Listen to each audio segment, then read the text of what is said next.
उसमें यदि कोई बीमारी निकलती है, या तो नली बंद होता है या वो पतला हो जाता है, तो उसको हम लोग बैलून के द्वारा और स्टेंट के द्वारा ठीक करते हैं। यदि कोई व्यक्ति चलता है, खाने के बाद चलता है या तेज चलता है और उसको छाती में दर्द होता है या उसको हफनी होता है, मतलब यदि सांस फूलता है या फिर यदि चक्कर आता है, तो उसको हार्ट की बीमारी होने के काफ़ी चांसेस हैं। हार्ट शरीर का एक ऐसा ऑर्गन जिसके थम जाने से जिंदगी खत्म हो जाती है और मौजूदा समय में हार्ट से रिलेटेड कई सारी बीमारियां सामने आ रही है और लोग बेहद ही ज़्यादा परेशान हैं।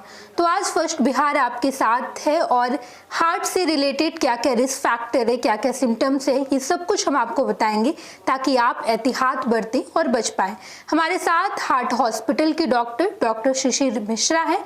वो आपको बताएंगे कि आखिर जो हार्ट से रिलेटेड बीमारियां हैं उसके रिस्क फैक्टर क्या क्या होते हैं। डॉक्टर साहब, सबसे पहले आपका फर्स्ट बिहार में बहुत बहुत स्वागत है। आप हमारे दर्शकों को बताइए कि इसके रिस्क फैक्टर क्या है। शुगर की बीमारी हो सकती है, ब्लड प्रेशर की बीमारी हो सकती है। इन दोनों के चलते और भी कारणों से, जैसे कोलेस्ट्रॉल के बढ़ने के चलते, मेंटल स्ट्रेस के चलते, सेडेंट्री लाइफस्टाइल के चलते हार्ट की बीमारी हो सकती है। कोरोनरी आर्टरी डिजीज हो सकता है, जिससे उसके बाद उसको एंजाइना हो सकता है या हार्ट अटैक हो सकता है। जी डॉक्टर साहब, लेकिन सिम्टम्स लोगों को पता नहीं होता है कि हार्ट से वो ग्रसित है, हार्ट की बीमारी है उनको, तो सिम्टम्स क्या क्या होते हैं? यदि कोई व्यक्ति चलता है, खाने के बाद चलता है या तेज चलता है और उसको छाती में दर्द होता है या उसको हफनी होता है, मतलब यदि सांस फूलता है या फिर यदि चक्कर आता है, तो उसको हार्ट की बीमारी होने के काफ़ी चांसेस हैं। जी डॉक्टर साहब, लेकिन मौजूदा समय में डायबिटीज़ या ब्लड प्रेशर, इस तरह की बीमारी आपको आए दिन देखने को मिल जाएगी। एक परिवार में 2 से 3 लोग इस बीमारी से ग्रसित होते हैं। तो डायबिटीज़ की बीमारी से हृदय की बीमारी का क्या कनेक्शन है? डायबिटीज़ होने के बाद एथेरोस्क्लेरोसिस शुरू हो जाता है, यानी कि हार्ट की नलियों में या और भी जगह खून की नलियों में कोलेस्ट्रॉल जमा होने लगता है। उससे जो धमनी है वो पतली हो जाती है। उसी के चलते एंजाइना होता है, मतलब छाती में दर्द होता है, और ज़्यादा होने पर या खून वहाँ पे जमने के कारण हार्ट अटैक भी होता है। जी डॉक्टर साहब, ये तो डायबिटीज़ की बात हो गई। अगर ब्लड प्रेशर की बात की जाए, ब्लड प्रेशर भी एक रिस्क फैक्टर है कोरोनरी आर्टरी डिजीज के होने के लिए।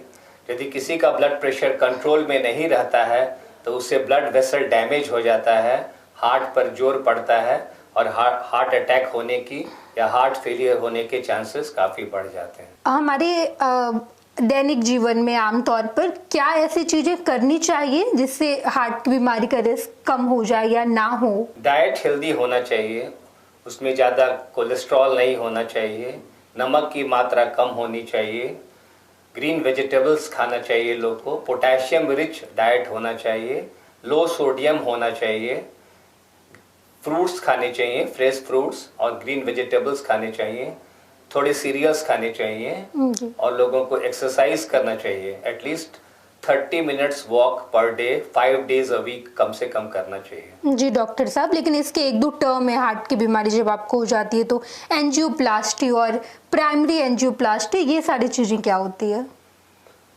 एंजियोग्राफी मतलब हार्ट की जो नली है, कोरोनरी आर्टरी, उसका फोटो खींचना डाई डाल करके, वो हो गया एंजियोग्राफी। एंजियोप्लास्टी क्या है?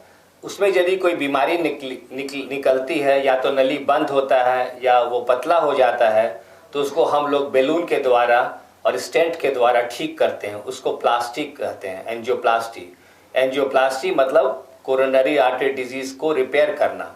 एंजियोग्राफी मतलब कोरोनरी आर्टरी का फोटो लेना। जी।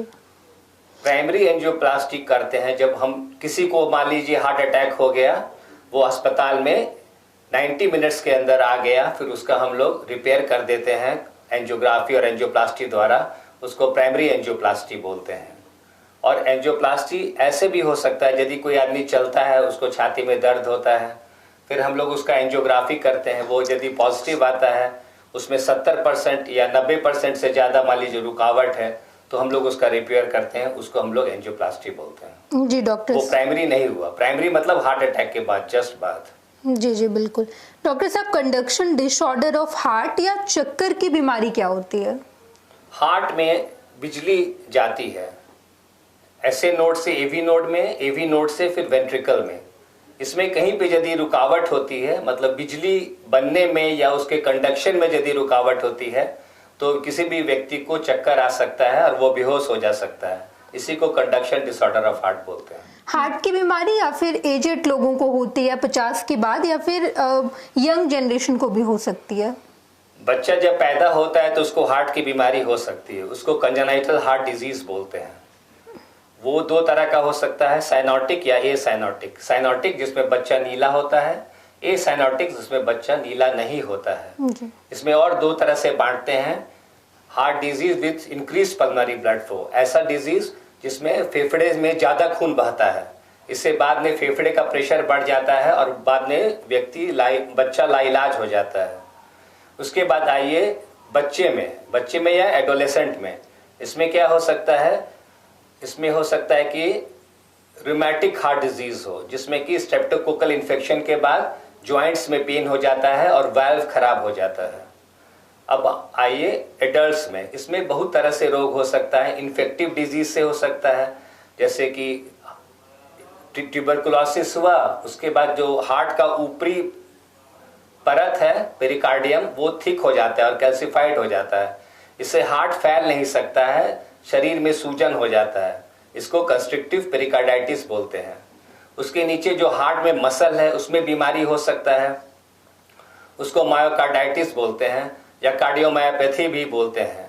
इसमें क्या होता है? मसल या तो वीक हो जाता है, पंप नहीं करता है, या बहुत मोटा हो जाता है और ठीक से हार्ट डायलेट नहीं कर सकता है, मतलब फैल नहीं सकता है, इसलिए पंपिंग भी कम हो जाता है। उसके अंदर आइए तो उसमें एंडोकार्डियम होता है, उसमें इन्फेक्शन यदि होगा तो उसको इन्फेक्टिव एंडोकार्डाइटिस बोलते हैं।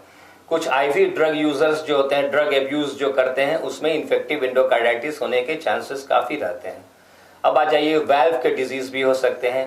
वाल्व या तो सिकुड़ सकता है, जिसमें कि एओर्टिक स्टेनोसिस हो सकता है, जिससे खून शरीर में कम जाता है, या फिर कोएक्टेशन ऑफ एओर्टा हो सकता है, जिससे भी बॉडी में खून कम जाता है, खास करके लोअर लिम्स में, या फिर पल्मोनरी वाल्व का स्टेनोसिस हो सकता है, जिससे फेफड़े में खून कम जाता है, इसको पल्मोनरी स्टेनोसिस बोलते हैं। इसके अलावा हम लोग पहले भी जिक्र किए, कोरोनरी आर्टरी डिजीज हो सकता है, जिसमें कि एंजाइना हार्ट अटैक हो सकता है। शुगर की बीमारी हो सकती है, जिसके चलते भी हार्ट कभी कभी कमजोर हो जाता है, इसको डायबिटिक कार्डियोमायोपैथी बोलते हैं। और या फिर ब्लड प्रेशर हो सकता है, जिसके चलते हार्ट का पंपिंग कम हो जाता है, क्योंकि हार्ट को हाई प्रेशर के अगेंस्ट में अपना पंपिंग करना पड़ता है। हार्ट जो है वो एक पंप है, समझने के लिए। जी डॉक्टर साहब, आपने हमारे दर्शकों को ये तमाम जानकारी दी कि हार्ट की क्या क्या रिस्क फैक्टर हो सकते हैं, क्या क्या सिम्टम्स है, लेकिन हार्ट हॉस्पिटल में भी आप कार्यरत हैं, तो हार्ट हॉस्पिटल क्या क्या जो फैसिलिटीज है वो पेशेंट को दे रहा है? हम लोगों का जो अस्पताल है ये बहुत ही पुराना है, बहुत ही अच्छा है। इसमें कंसल्टेंट्स हैं, उसके नीचे जो है वो एमडी मेडिसिन्स हैं, उसके नीचे और भी डॉक्टर्स हैं, और ये 24 घंटा सालों भर खुला रहता है, कभी बंद नहीं होता। आप कभी भी आइए, आपको अच्छे से अटेंड किया जाता है। वहाँ पे सुबह में आउटडोर सेवा चलती है 1-2 बजे तक, उसमें जिन मरीजों को भर्ती की ज़रूरत होती है उन्हें भर्ती किया जाता है, जिन्हें भर्ती की ज़रूरत नहीं होती उन्हें दवा लिख करके विदा किया जाता है। हार्ट अटैक कभी भी हो, रात में 1 बजे 2 बजे आप वहाँ पे आइए, आपको तुरंत अटेंड किया जाएगा और प्राइमरी एंजियोप्लास्टी किया जाएगा।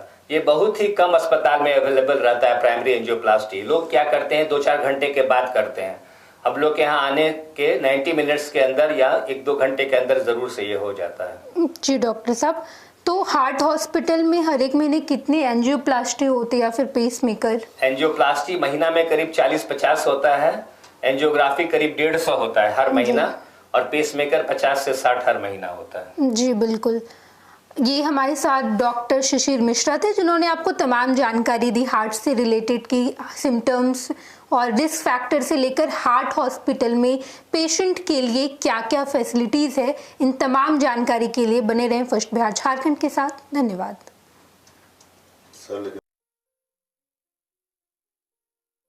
ये लो, मुंह मीठा करो, आज मैंने अपना जॉब छोड़ दिया, अब हम पूर्णिया वापस जाएंगे। जॉब छोड़ दिया है? मतलब ये घर कैसे चलेगा, हम करेंगे क्या और माँ बाबूजी क्या बोलेंगे? इसलिए मैं एक और मिठाई का डब्बा लाया। अपने बिजनेस के लिए लोन अप्रूव हो गया। अरे लोन अप्रूव हो गया वो तो ठीक है, लेकिन पूर्णिया में हम रहेंगे कहाँ? अपना घर भी तो नहीं है वहाँ। इसलिए तो एक और मिठाई का डब्बा अलग से लाया हूं। हमने पूर्णिया में घर ले लिया है, पूर्णिया के ई होम्स पैनोरमा में। पूर्णिया में पैनोरमा ग्रुप लेकर आए हैं ई होम्स पैनोरमा। बड़ा घर, आलीशान जिंदगी और अत्याधुनिक सुविधाओं के संग। अरे अरे, अब क्यों मुंह मीठा करवा रही हो? क्योंकि हम घर वापसी जो कर रहे हैं। घर वापसी की खुशी पूर्णिया में ई होम्स पैनोरमा के संग। ई Homes Panorama, luxurious lifestyle redefined. नमस्कार, मैं हूँ आपकी शिल्पा शिंदे। कैसन बा? ठीक बा? जी हाँ, मैं 26 नवंबर को Purnia Bihar panorama star season 6 के प्रोग्राम में आ रही हूँ। सही पकड़े हैं। ये पैनोरमा ग्रुप के निर्देशक श्री संजय मिश्रा जी का धन्यवाद करना चाहूँगी। तो ई होम्स पैनोरमा में शाम को 7 बजे मिलते हैं। तब तक अपना ख्याल रखना, मेरा इंतज़ार करना।